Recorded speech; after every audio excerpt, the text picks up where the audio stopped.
Been here. It's surprising to think almost 3 years now. At the start of the pandemic, and of course you can see my my contact info there. And Dan, please jump right in. Yeah, hi everybody, Dan Herb, he, him pronouns. I'm the internship success manager, also in the office here with Lewis. Been at UW just about a year longer, since pre-pandemic times, and also listed my email. Feel free to reach out with any questions. Always happy to chat with staff at the UW. Yes, which before we dive into our content, which you can see the agenda on the screen, I do want to make sure that you're all very well aware of the fact that which you should have gotten the notification. This is recording. So all the information that we're sharing right now, we'll be able to share the recording with you as well. We can share these slides with you at the end of the presentation. If you have questions at any point in time, feel free to either put them in the Q&A. I think as a webinar format, you should be able to raise your hand if you want to unmute, and we can call on you that way. But the hope is to get through the agenda with a couple of things that we want to bring to your attention. Clearly, what employers are now seeking out of recent graduates, and then how our office can provide some of those tips and tools to ensure that our students are able to be seen as quality candidates in terms of what recruiters are searching for. So like I said, if you have questions, Q&A can work out, maybe raise your hand, but we should hopefully have more than enough time to cover other questions at the end of the presentation as well. Awesome. Thanks, Lewis. Well, I'm going to kick us off with our first section here on talking a little bit about what employers want. And I want to start off with a poll. So if you wouldn't mind, I'm going to launch the poll here. And the question is, which of these top 5 skills which of these skills are in the top 5 for what employers are looking for in new college graduates who are getting jobs after graduation? So you should see that poll there. If you want to select which of these things are in the top 5, there's also an all of the above option. So I'll leave that open for a few more seconds. Looks like most people have responded. Thanks for the fast response. That's helpful. Okay, that's almost everybody. So I'll go ahead and end the poll, and I'll share out the results and then read them off for the recording. So 92% of you said all of the above, and a couple folks picked a problem solving and analytical, and you got past my trick question. And yes, these are all top 5 skills that employers are looking for. So you were spot on there. And the way that we know this is from survey data. So the National Association of Colleges and Employers does a bunch of surveys of employers, of students, of Career Center staff.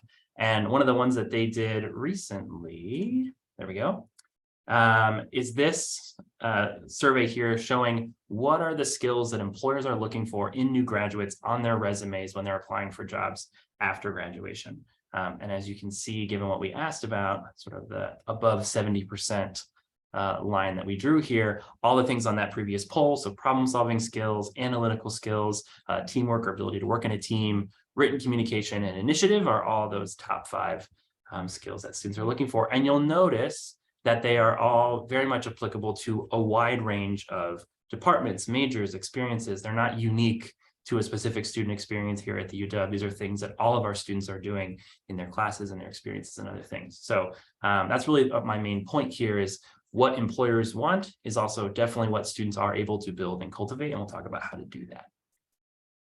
If you wanted some more evidence of the same information, another survey, the World Economic Forum back in 2020 did a very similar thing. What are the top 10 employee skills thinking ahead to the year 2025 that employers are assuming we're going to need? And you'll notice similarly things like complex problem solving, analytical thinking, creativity, working with people, very similar types of things that the NACE survey had to say in terms of what they're looking for from future grads. And they're very different sources, right, in terms of who they're asking. So sort of more evidence that the types of skills that we want students to be focusing on in their experiences and what they're building here at the UW is what employers are looking for. So how can students build these really top 5 skills that employers care a lot about? And the answer is experiences. Lots of different ways for students to do that. Jobs, internships, campus employment. We'll go through some of these things in the webinar, but here's some just images of students in various different types of experiences, office buildings, lab environments, out in the field, working on their computers. Experiences are a great way for students to build these types of skills and demonstrate them on their resumes, cover letters, interviews, etc. for employers.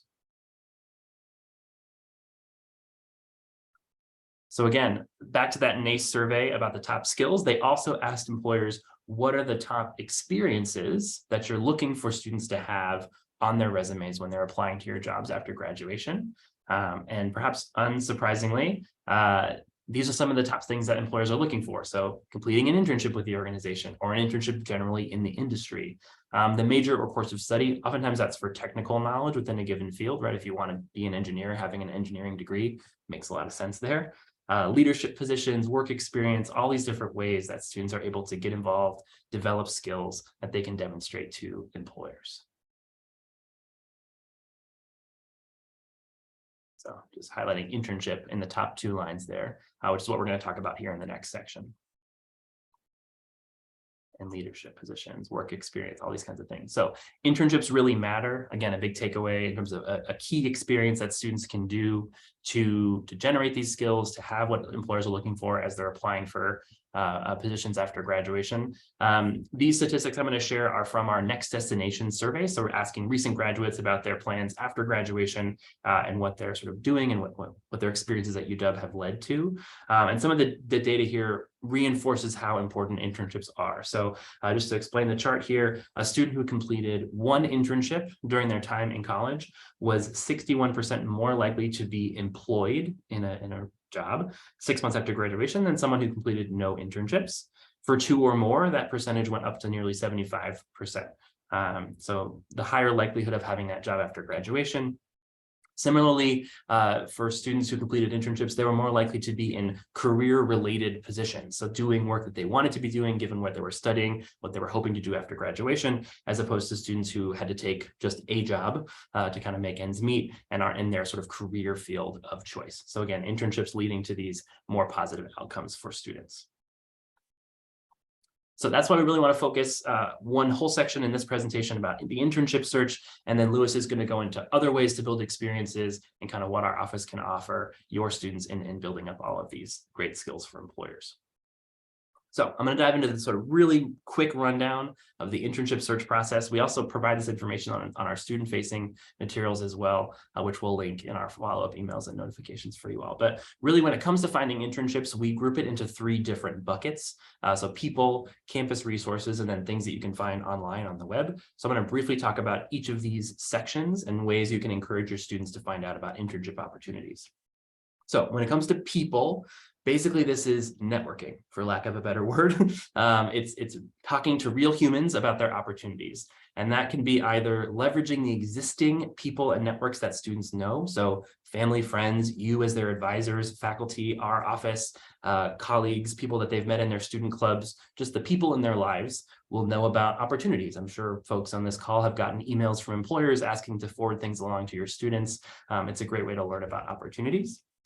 The other sort of people-based way to find out is going to more organized events, things like career fairs, networking nights, info sessions that employers put on, where you can actually meet one-on-one directly with a recruiter from a particular company or organization to learn about their internships or job opportunities. So it's still networking, it's still sort of people interactions, but it's through a more organized sphere, which can often feel a little more comfortable for students who don't feel like they have those personal networks to tap. And our office and really all the other career offices on campus run over 75 of these types of events throughout the year. I've linked in the slides here our student-facing calendar where you can find out about upcoming opportunities. We tend to email blast students about them too, but it's always great if you can highlight those as well.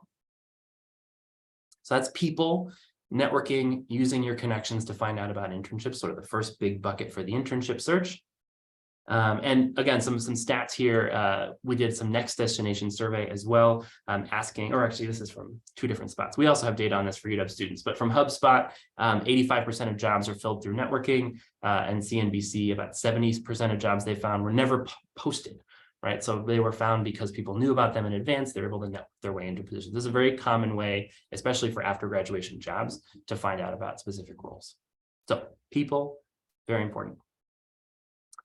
The second way students can find out about opportunities, internships specifically, is using campus resources. The biggest campus resource, which is why it has the very big logo on this slide, is Handshake. Hopefully you've all heard about Handshake. It's our job and internship board platform. It's also where we host virtual career fairs, our appointments, kind of everything we do. For some evidence as to why it's so big, we got over 19,000 internship postings from employers last year on the platform alone. We're trending to have even more this year. If you look at current data, and 92% of those postings were paid opportunities. So tons and tons of resources and availability of opportunities on Handshake for students, encouraging them to check it out, look back regularly, make sure that, because we get 50 postings a day on average, if not more. So checking back often is really key to the Handshake search, and encouraging students to filter smartly, looking for using keyword searches, all that kind of stuff to find what they're looking for on Handshake. The second thing here, for students that are interested in the nonprofit or service learning, community-based opportunities side of the house, the Community Engagement and Leadership Education Center, the CELI Center, also located in Mary Gates with us. They have a ton of programs and connections to local nonprofit organizations where students can get involved, doing service learning, internships, volunteering, all kinds of different ways they can get involved in those types of fields. So if that's what your students are interested in, encourage them to check out the CELI Center website, and we'll send that along in the follow-up resources as well. And then finally, leveraging academic departments. As I mentioned earlier, some of you all get emails from employers about opportunities. I know some departments have listservs or websites, Facebook pages, blogs, all kinds of ways that you publish this information for your students. So encourage them to plug into those things, right? Are they subscribed? Are they getting those messages? Are they checking the website for new opportunities that are coming through your departmental pathways? So that's really the campus resource, a bucket of opportunities, Handshake being kind of the main one for all students on campus, and then a couple more tailored ones for nonprofit, public service focused folks, and then just academic departments specifically. This is just a screenshot of our website here about finding internships. It's called our Get Experience page. So lots of different ways, from exploring what are internships, how to find them once you're in an internship, how to engage and maximize, and then reflecting after the fact. So tons of online resources. And again, we'll send this link along in our follow-up information to everybody who registered for today. And then here are those job and internship fairs, another way that I mentioned with the people and networking aspect. These are some upcoming stuff that we had this quarter. So we just finished up the Diversity Career Fair was last week. We have a Health and Life Sciences Fair tomorrow. It's in person in Mary Gates. And then in a couple of weeks, we have our virtual kind of all-call fair for the winter. There's other career fairs that happen all throughout the year. Allen School had their fair today. Again, these are great ways to sort of leverage those. It's a campus resource, but also that networking people aspect of how to find out about internship opportunities. We also have some specialized internship programs, just to highlight a few for you all. The Campus Internship Development Fund is a program that funds central units like UW Finance, HR, to hire interns on campus. They usually post on Handshake about their opportunities. We have a very small scholarship for unpaid public sector internship program. We fund about 4 to 5 students a year doing those positions. And then the undergraduate community-based internship program is also in the CELI Center that I mentioned earlier. They partner with those local nonprofits and offer paid internship opportunities and traditionally unpaid experiences for students who want to work with local community-based groups. We have another sort of niche program if you have students that want to go to abroad and study in Spain and Lyon. We have internship opportunities there during winter and summer quarters. So lots of different sort of special unique programs, and there's probably other ones out there that our office doesn't necessarily have a direct hand in. These sort of specialized programs might be a good fit for some specific students depending on what they want to do. All right, the last big bucket for internship search, and then I'm going to turn it over to Lewis to talk about the other opportunities, is online. There's tons of job boards, ways that students can find out about internships online. LinkedIn, Indeed, Idealist is a great one for the nonprofit sector. It's specific to nonprofit organizations, but these are wonderful tools for students. My only word of caution using these versus Handshake is that these are not designed for UW students specifically. Anybody has access to these. There's all kinds of postings on there, and finding what you're looking for can be a little bit more difficult versus using Handshake, which is specifically designed for students here at the UW. So these can be great tools. Definitely don't knock them, but as you encourage students to look broadly, sometimes these take a little bit more finagling to get what you're looking for.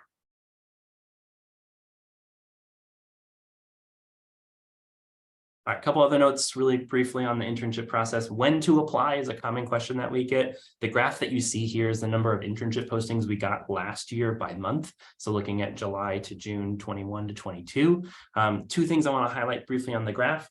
The first thing is the peaks that you see. So in September, we have a big peak. And then again, in January, kind of February, we have another big peak. So right now, those coincide with the traditional recruitment cycles for summer internships. So fall quarter in the September, October time is more engineering, business, consulting, finance folks, big employers. And then in the winter, so right now is everybody else does their recruitment, including those industries. So if you're encouraging students to apply for internships, aligning with those recruitment cycles is really going to help.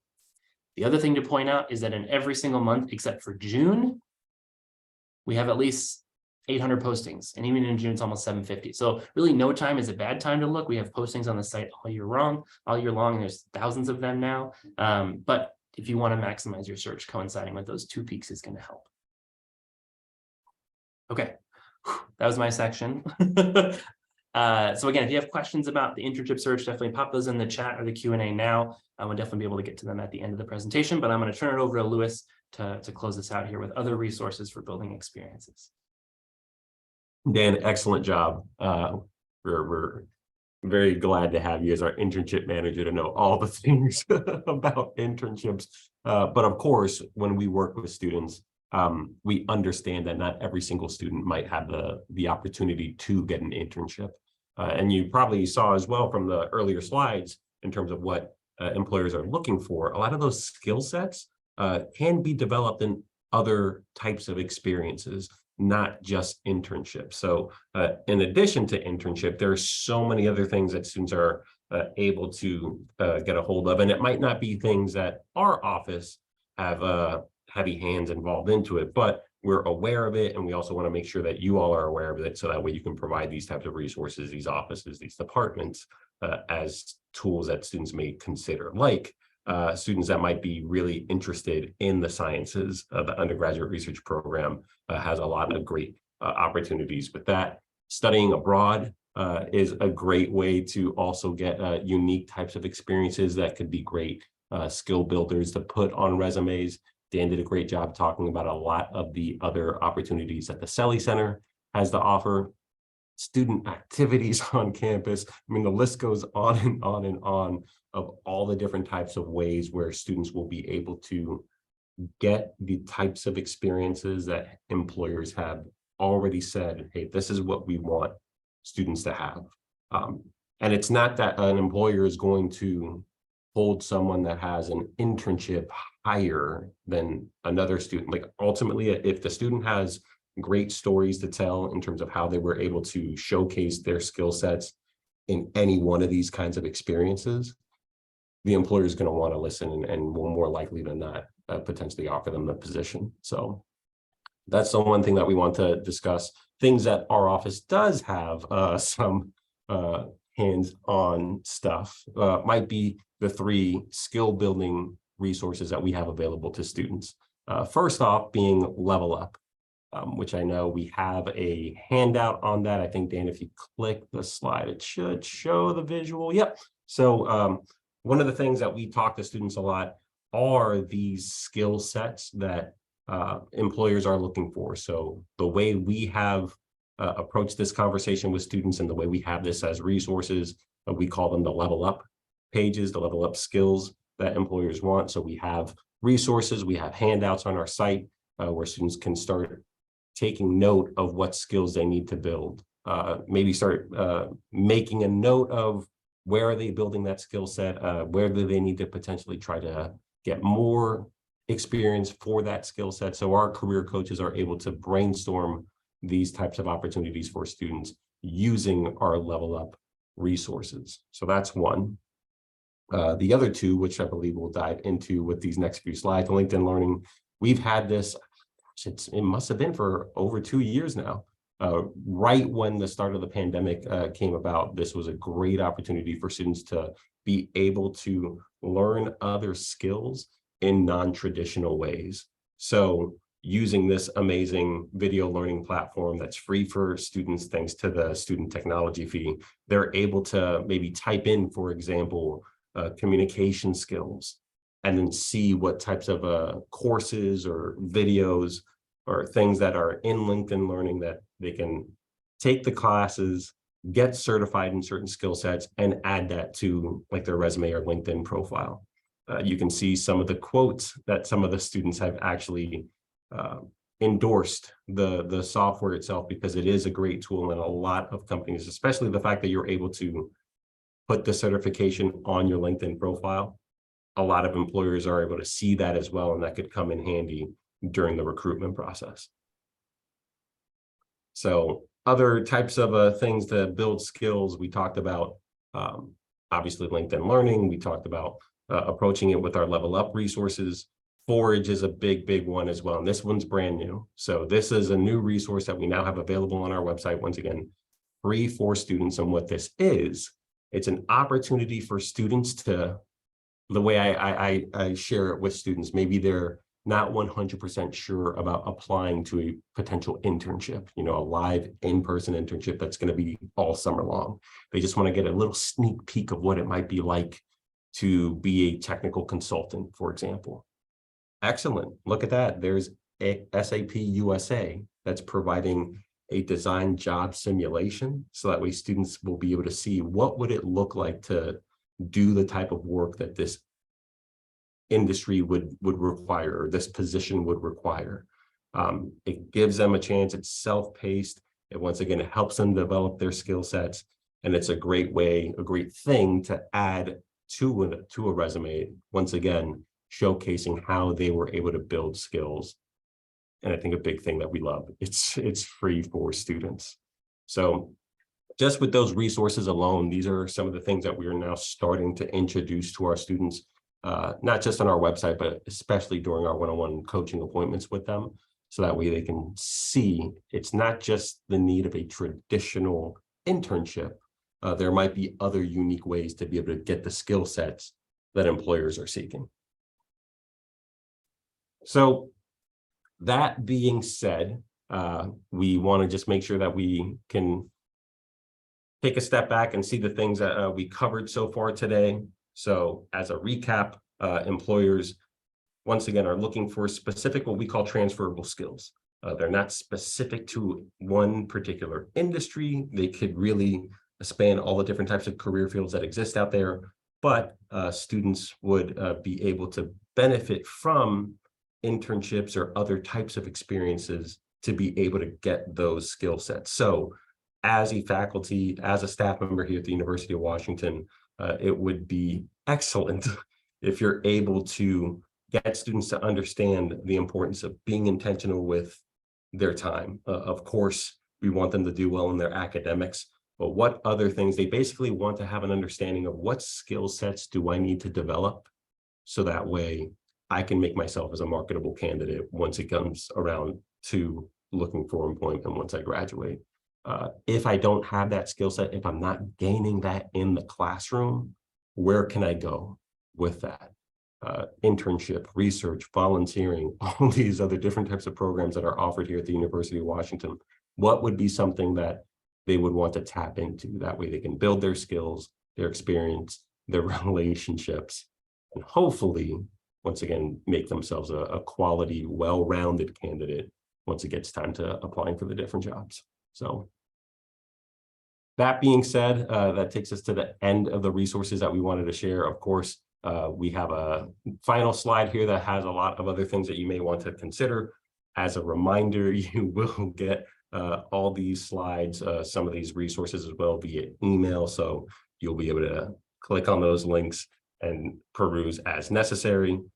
Big thing too that we also want to try to promote is our Instagram page, along with our website and our resources. But Instagram, especially for students, we want to try to meet them where they're at.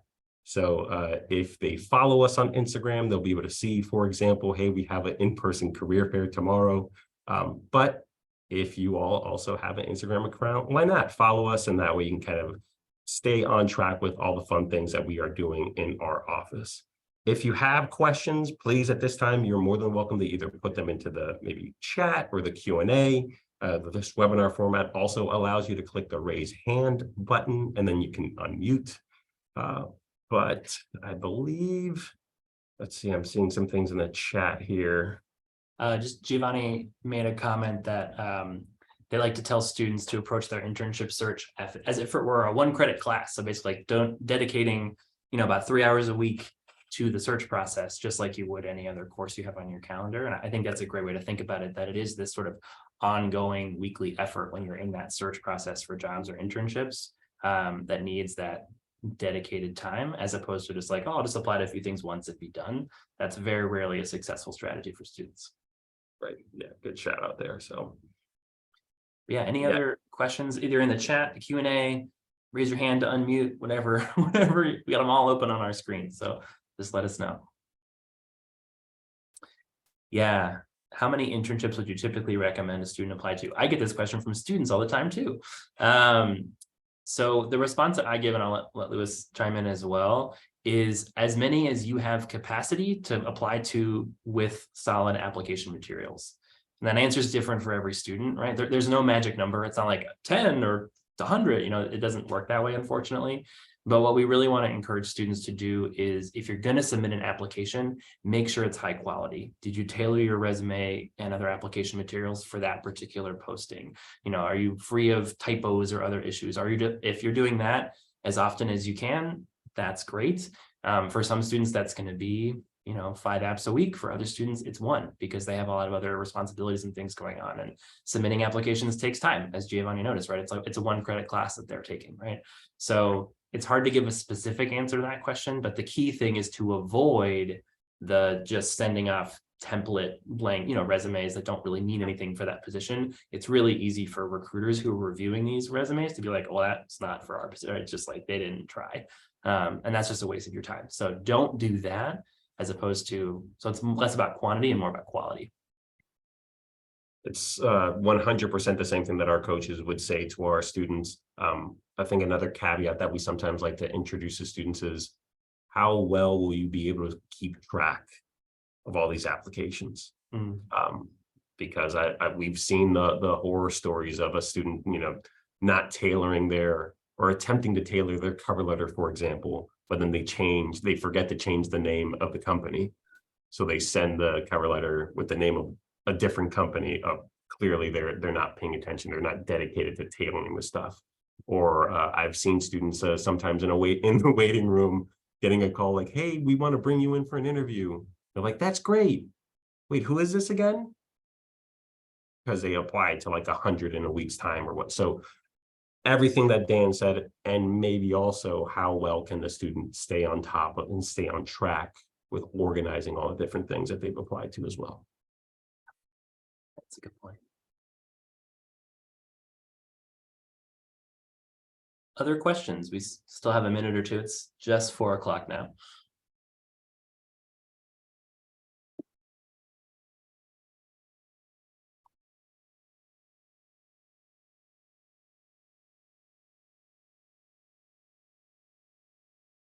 This tends to tell me that we did such a great job of providing the information that any questions that they probably came in with have already been answered. No. Well, I see folks are starting to trickle off. So I do just want to say thank you all for taking time out of your day to come and chat with us. I hope this information is helpful as you think about your conversations with your students. If you have other questions, reach out in the future. We do have one that's right there. We'll answer here in a second. But definitely reach out to us via email. They're requesting a workshop link. Lots of ways to get in touch with our office to help you out with your work. But I guess that's a question for you, Lewis. Can one of the advisors attend a meeting with a student? Like, could you join them in a meeting of like a coaching appointment? I'm guessing is what you mean. Yeah. So, we kind of even approach this the same way. If a student sometimes wants to bring a family member along, hey, my mom or dad want to be here. At the end of the day, we're here to serve the student. And if the student wants to have someone tag along the way, by all means. So any way that we want to make that happen, as long as hopefully the student's kind of taking the charge of scheduling an appointment or whatnot. Sierra, that might also be something if we need to touch base off that offline, because maybe you can show them on Handshake how to schedule the appointment and then walk them through the process. Yeah, we love other coaches in the corner, so that way we can try to assist the student the best we can.